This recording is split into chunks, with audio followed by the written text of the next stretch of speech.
Hello, আসসালামু আলাইকুম। আশা করি আপনারা সবাই ভালো আছো, আমিও ভালো আছি। তখন আমি দেখাইমু আমার খামারের সবগুলা গরু। খান্দা তাইছে আমার চাচার ভাই আইন, তারা ইয়া টাউন থাকে, তারা ইয়া জিগার খার খুন্ডা গরু। তখন আমি কইছি বলে সব গরু এটা আমার, আর তাইরা কইরা তাইরার। আপনার আমি দেখাইমু আর আনমু খার খুন্ডা। ওই ফিয়াত, তোমার খুন্ডা গরু হরাই তুমি? হুম। ও, এঘর তার অষ্টা আর হকটা আর ওই এনো কইবে তার। তোমার কোনটা গরু? ওই লালটা, লালটা নয় কয় এর।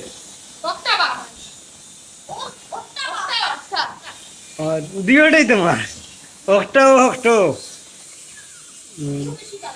কোনটা বেশি পালা গরু? এটা কি মারে নানি ডায়? মারে কোনটায়? ও, ও খালাটা মারে নানি।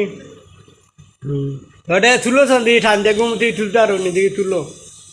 মানে ঘুমাইছে আমার গরুটা, তুলবো টান মারি, দেখি তারা তুলতে হয়নি। সাবাস, দেও দূরে টান দেও একটু। ডাক দেও না, টান দেও। তারা ঘুমনি রেস্টো নানি। দিকে আতাই দারো তুই গরু রান, ওই দুইটা আতাও সান দিকে আতাই দারো নি। ঠিক আছে, ডরাস না কি দিয়া তোর গরু ঘুমু গা। ওই লালটারে আতা যান, ওই লালটারে দেখি। ওই তারা আতার গরু গুছিম খুব সাধু, তারা হয় দেখো আরামে ঘুমাইছে। আশা কি আপনারা সবাই ভালো থাকবা আর সুস্থ থাকবা। আসসালামু আলাইকুম।